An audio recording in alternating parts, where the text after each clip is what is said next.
Hello, this is Will Hardy with Man Talk Radio. We are all about breaking down the walls of race and denomination. Your chosen Truth Network podcast is starting in just a few minutes. Enjoy it, share it, but most of all, thank you for listening to the Truth Network podcast.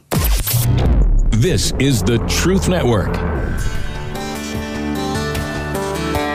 The heart of every man craves a great adventure, but life doesn't usually feel that way. Jesus speaks of narrow gates and wide roads, but the masculine journey is filled with many twists and turns. So how do we keep from losing heart while trying to find the good way when life feels more like a losing battle than something worth dying for? Grab your gear and come on a quest with your band of brothers who will serve as the guides in what we call the masculine journey. The masculine journey starts here now. Welcome to the Masculine Journey. We are very glad that you're with us today. And, I was excited. I thought we were going to have pretty much everybody back, that's here on a weekly basis. And then Andy bailed at the last minute. Can you guys believe that? It was. It was like he just flew in from what state? St. Louis. St. Louis. Yeah. The state would be Missouri. State, Missouri. I thought we'd get a little more specific. Okay. It's kind of like it's in the New Testament. He lives in Boone, and he just wasn't up to driving all the way over here and then driving back to Boone. And it's unthinkable. Well, he just came from Charlotte. It wasn't like it was that far away. But his arms are really tired from flying in. They are. Wayne drove from like a lot further than that to get here. I'm just saying. Oh, he really did. Yeah. He came from Virginia. Yeah. Oh, that's a whole nother state. Yeah. You want to name a city in that state? Just wondering. If we could pronounce Ararat properly. Yeah, exactly. with the Virginia version or the North Carolina version. Yeah, I can't say either one, actually. I think it's Wayneton. Yeah. Just south of Waynesville. Waynesville. Yeah, that's what it is. Waynesville. Yeah. It's the birthplace of Jeb Stuart. That's what it really is. He's maybe 2 miles from there? I don't know who Jeb Stuart is. He was born in Virginia. Okay. Barely. We're going way off track here. Yeah, no, I know I'm not finding life in this part. I'm just saying. So, Jim, this is your topic this week, and I actually am saying it to the right person for the right reason. It is your topic for the week. And it is what brings us to life. And one of mine after that is studying history, particularly the War of Northern Aggression. Okay. A little wicked political turn there, but that's okay. That's okay. Just, you know who won the war. Anyway, we'll just keep going. You think it's over? A scoreboard. Just look at the scoreboard. Yeah. 4 scored a lot of years ago. Just saying. Anyway, the topic, what makes you come alive? And obviously joking with each other makes us come alive, and that's why you hear us do it every week. Yeah, pretty much. Yeah, pretty much every week, and picking on who's not here. That's good. Andy, I hope you feel loved. Yeah, we picked on you a little bit last week. I enjoyed it. Yeah. Yeah? You actually did, yeah. You said some good stuff to us, and it was surprising. Yeah. Anyway, on to the topic. Jim, help us understand what you mean by where do you find life, what makes you come alive? Help the listeners understand, what you're thinking with that. When this topic came to me, my wife and I were on vacation up in the mountains, away from most reception, and just loving to be in God's creation. And that brought me to life. I felt like I could breathe once I got above 2,000 elevation. And that is one of my joys, and that's what had me think of this topic. And from that point, I realized there's so many things that both kill my heart and bring it to life. And I wanted to focus on the things that and it's different for different people, although some things we do share in common. Mm-hmm. And that's kind of what I wanted to talk about and see in my brothers tonight. Well, sounds great. Robbie, you have the actual first clip, so if you want to set that up. Yeah, absolutely. It's from a movie called The Good Dinosaur. And as soon as I heard the topic, like what makes me come to life, anybody that knows me, just the thought of boot camp in any way, shape, or form, brings it to life. And like in any camp, right? One of the scenes that's classic is the campfire scene. And we have Wayne, who's, does his Wayne's Wildfire Experience. And I got to tell you, when I think back to some of the classic campfire discussions, especially the last boot camp with Corn, and some of the stories that get told. And so here we have some dinosaurs. They've had some wounding, which has a lot to do with boot camp. And now they've got scars. And so like all men, they're going to compare their scars. And the young man there has got a little lesson to learn on fear. That's a good one. Gonna scar up real good. That's nothing. Look at this. I run into 15 outlaw stegos. They're all bigger than me and meaner than me. What happened? Fought 'em off, of course. Was winning, too. Then one gets his dang spiky tail stuck in my foot and pulls. Whoa. Still can't feel my toes. Which comes in handy when you're kicking piles of bullshit. She's jealous. Jealous? Ha! Once, a stampede of longhorns was coming right at me, but my tail was stuck between a rock and a hard place. I was dead for sure. So I chewed the dang thing off. Who does that? Nobody does that. That was You're a good crazy. one. I'm surprised you don't have one right across your face. Butch, how'd you get your scar? I don't know if you're ready for that story. I can take it. Oh, yeah, you gotta tell him, Pa. That's a good one. It was 100 degrees in the shade. I walked for 5 days with no water. Then I saw it, a pretty pond. I bent down to take a drink when these crocs launched out of the water. One croc bit me on the face. Ain't no way I wasn't at supper, except for one thing. I wasn't ready for dying that day. I bit one croc in half, tail whipped the other, and the last one, well, I drowned that croc in my own blood. Whoa. Dang! Oh, look. Gives me little goosies every time. I love that story. You guys would have liked my papa. He wasn't scared of anything. I'm done being scared. Who said I'm not scared? But you took on a croc. And I was scared doing it. If you ain't scared of a croc biting you on the face, you ain't alive. Listen, kid, you can't get rid of fear. It's like Mother Nature. You can't beat her or outrun her, but you can get through it. You can find out what you're made of. Yeah, so there's so many things in that clip that relate to boot camp. And I really, it's just really neat that we have this 2 times a year. Like we get ready, and we got one coming up in November. Mm-hmm. And there's a lot about that has to do with fear. There's a lot that has to do with wounding and scars. But then there's a great deal of finding out that you have what it takes. And in order to find out if you have what it takes, you got to be tested. And, that's in that scene. And part of the test, as far as I'm concerned, is you're sitting there listening right now, right? Are you willing to go on that adventure with God and sign up for a boot camp and see if you can go there and find more of your heart? Because that's the whole deal. He wants you to live with a whole heart. When you brought up this topic, Jim, boot camp came actually to mind.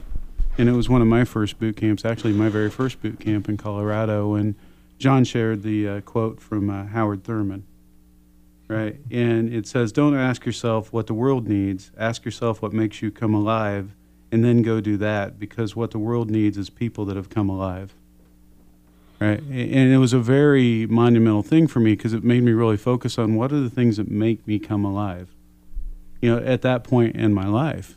Because I think these are sometimes a seasonal thing. Yeah, there's some things that make you come alive your whole life, right? But then there's also things that I think God has it in a season.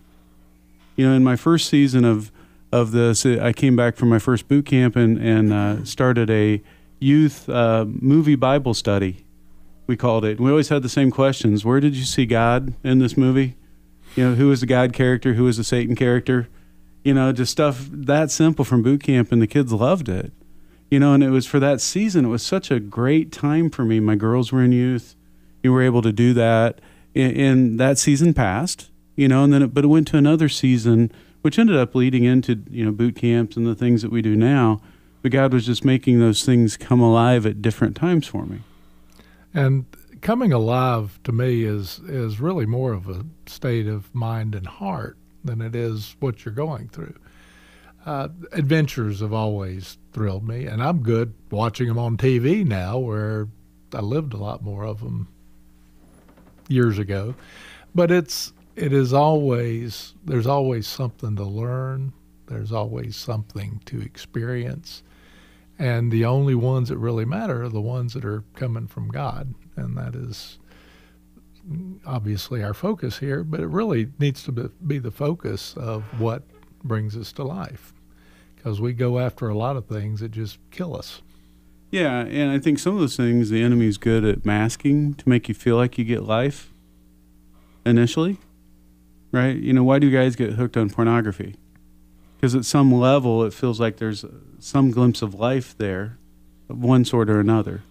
You know, however you want to call that, but there's death that comes from it. This is what we're talking about when God helps you find things that bring you to life, adventures with him, those different things that he lays on your heart for ministry. One of the things that hit me in Robbie's clip is fear. It can go either way. It can let you experience that you do have what it takes. It can have you fighting the good battle and coming out on top, like Sam did. We'll go call him Sam. I love Sam Elliott, so that was a hook for me. But it also fear can put you in a hole where you're not really living. You're breathing, but you're no longer alive. And I think we see that a lot in our society right now, and that breaks my heart. Yeah, it's going to kind of change gears on you here, Jim, just a little bit. Got a 55-second clip I want to go ahead and play real quick. But it's on the topic of fear. Keith, do we have 55 seconds? No, we do not, so we'll do it later on in the show. But we'll talk about it. So for those of you that haven't talking? What a great word. I'm a wordsmith today. For those of you that have not spoken yet, what in this topic, Rodney, kind of speaks to you? Thank you, Wayne. I had a great trouble trying to figure out what made me come alive, because there is no like one thing other than Jesus. That's the easy, obvious answer. And when I hear a great sermon or I hear some great podcasts and I think about God in a different way, and our at boot camps, when God comes alive differently to me than he ever has before, those things make me come alive.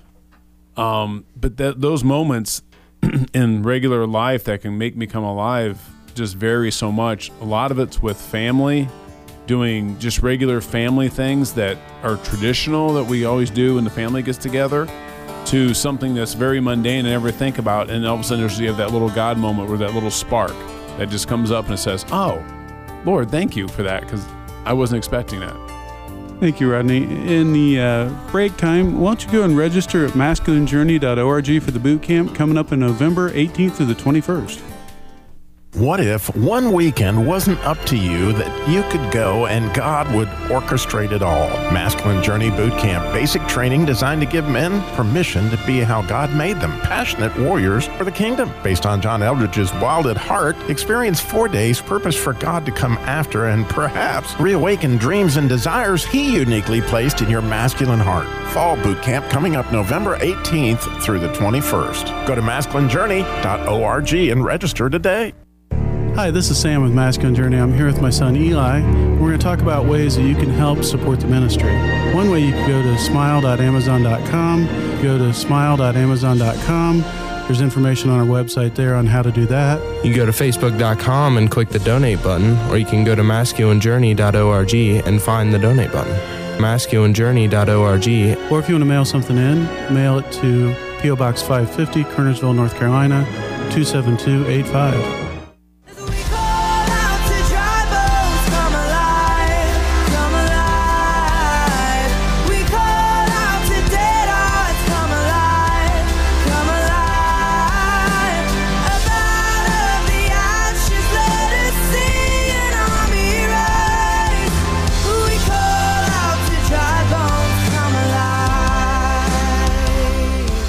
So, Jim, that was your bump.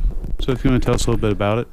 Well, it is my bump. It's not normally my genre, but if you want to hear a really great version of that, come hear my daughter sing it at our church sometime. It's one of the more modern ones that really does move me, and that's part of it. We do come alive. We are dry bones, and I'm feeling drier and bonier than ever in my life. But we can come alive in Him, and that's really what brings me to life. Plus, it was a real easy search. You look for "come alive" and it pops right up there. Yeah, it's pretty much in the lyrics there, the chorus. You want to tell us about your clip that you want to play here? Yeah, the clip will probably be shorter than the setup, but we've had a bunch of those in not too recent history. I guess that was 3 or 4 weeks ago. We were picking on him. I was picking on him for that because he went longer than I did after I rambled like I am now. Yeah. But this it is from Butterfly Circus. It's about a 21 or 2 minute movie that everybody should pull up on YouTube and watch. But this clip is the circus master who is showing all of the circus performers what you're seeing up front. You're not seeing because this is radio, but it's them dancing and doing all of their strengths and showing what they can do. That's pretty amazing stuff. And then he comes over and talks to the new fella in the circus who has no arms and no legs. And he has been a freak show, and you will hear what the old guy would say about him when he was introducing him. And this is really about, it doesn't matter what you're coming from, it's what you're going to that gives you life. Yeah, and there's a little bit of a changeover in the middle of it, and it's where they've been showing their backstory. Right. There's a skipped area where you're seeing that all of them had terrible times until they found their glory in the circus. Ladies and gentlemen, girls and boys, what this world needs is a little wonder. Splendid, isn't it? The way they move, full of strength, color, and grace. They're astounding. But you, cursed from birth, a man, if you can call him that, who God himself turned his back upon. Stop it! Why would you say that? Because you believe it. But if you could only see the beauty that can come from ashes. But they're different from me. Yes, you do have an advantage. The greater the struggle, the more glorious the triumph. Now, Jim, in this clip, you have the circus master that plays the God character, right? And from without the right context, what he said can sound extremely mean. Oh, it was, well, and then Jesus did that. He would say exactly what you're thinking about yourself, and it would come across mean. You know, do you really want to be healed? Well, of course we all do. But he believed that about himself, and as long as we're stuck in that self-image of, you know, I'm not going to amount to anything, and nothing gets me excited anymore. If you're in that place, you've definitely got no problems greater than what this man did, certainly not physically, and he had it emotionally and spiritually. He thought he was useless, and having that directed back at him, because that was what the previous freak show guy had said, introducing him, and he'd get spit on and all kinds of awful things that happened, and he accepted that. He bought into the lie that he had nothing to give. And if you have, stop it. Yeah, and that's where, you know, in loving kindness, God does step in. He will. Right, and he has to break through that so you can see that there is hope on the other side of that. I guess I'll jump into it quickly now. But I've had an experience this week with a cousin that doesn't really know God because he's been on the opposite end of the scale. He's very successful. Everything he's ever tried to do, he accomplished. But right now he is living in fear of, and has rejected me because of vaccination status, which to me is just sad. I mean, the vaccine may be a great thing. I don't know. And that was my point. I don't know. But he condemned me because of that. And he is holed up in his nice house in Charlotte and not living. And that broke my heart. Yeah, it definitely can do that. You know, it's hard to be in that place. Danny, you have some thoughts today? Yeah, kind of. The microphone keeps coming over here, so yeah, I thought about this topic, and you know, in kind of a tough spot in life, and dealing with a lot of death, and death is coming, and just lost a father-in-law and losing a mother.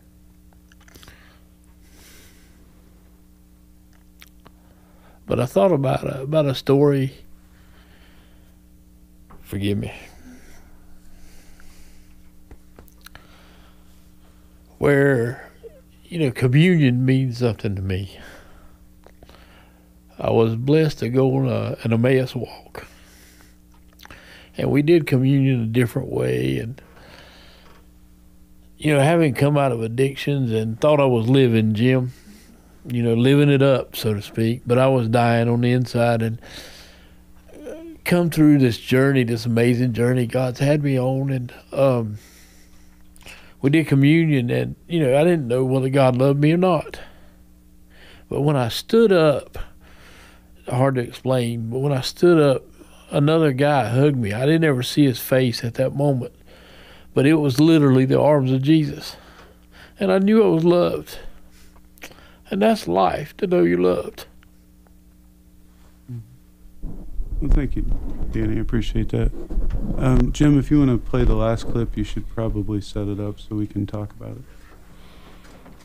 it. Well, I was actually going to do that in the second part of the show, but we can do that now. No, we can do it in the second part of the show. I'm easy. Right, no, I did want to say that I was very appreciative, and I don't know why we've never done it before, but Danny did have us doing communion before the show, and in church services, that is a focal point for me, actually experiencing God in a very real way. And so that meant a lot to me, and want to thank you for that tonight, Danny.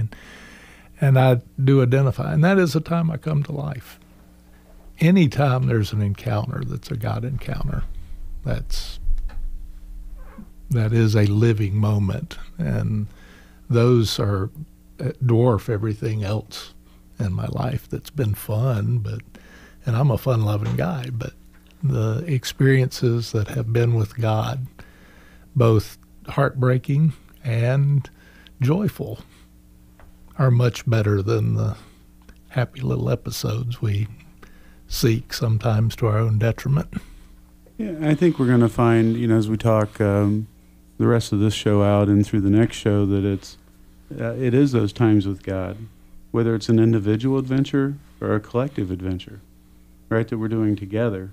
You know, there's some things that we'll share in the after hours that we all kind of have the same kind of story. You know, we all like the outsides and, you know, being in the wilderness kind of thing in different ways. You know, and then we're going to have some unique ways that God really takes us on an adventure as well. Wayne, I just pointed at you because you're looking at me. You're the one talking. Yeah, I'm looking in your direction.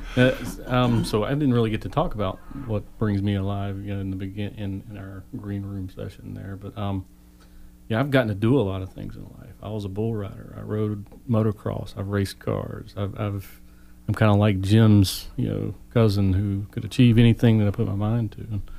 And my answer is the only one I know now, and it's to walk in the will of the Father. I've had more adventures in the last 7 years than any of that combined. The joy that that's brought me. I mean, the things that he has me do, yeah, fear is involved, because what I'm learning is if if you think you're hearing Father call you to something and you can do it on your own, it's probably not him. He asks us to step out in things that require our faith in him, and it has taken me on some amazing adventures. I've been without a job for a year and a half now. No income, no help from Uncle Sam, none of that stuff. This is me trusting totally on Father. And in the midst of that, there's been struggles, there's been hurts, there's been pain. I haven't gotten it all right every time. But that's part of the learning experience and the growing in faith and learning that he is here with us. And so for me, the greatest part of, and it's kind of like what you talked about it, Danny, my heart is for others to know that he loves them and that they can hear his voice, that he wants a relationship with you. He doesn't require a man on a stage every Sunday to reach your heart if you'll listen. He does. He uses us. We're all donkeys that he rides the back of, right? He rides us into town, and he uses our voices from time to time to love on each other. But he wants a relationship with you. It even says in Scripture, there'll be a day when if a man comes up to you and prophesies, you'll stone him to death because you'll hear from Father on your own. And that's his desire for us. That's where we live from, or where we should live from. Wow. That's a lot to chew on. You asked. No, I did ask. That was good. It's got a lot for me to ponder there. Yeah. Those adventures with God are the way that it is. And when we go into the after hours, we're going to talk more about specifically where he has us today, right, in this area. Everybody but Rodney, because he's still figuring it out. I'm teasing Rodney now. But please consider coming to the boot camp coming up November 18th through the 21st. I know we talk about it a lot, and we talk about it a lot because it's so impactful. I can't even count the number of them I've been to, and every one of them have been unique, and every one of them God has had something for me. And I can promise you, I don't know what that is for you, but I can promise you he has something there for you. So go register at masculinejourney.org for the upcoming boot camp November 18th through the 21st. And join us for the after hours. You can download it at any podcast location. We'll talk to you next week. This is the Truth Network.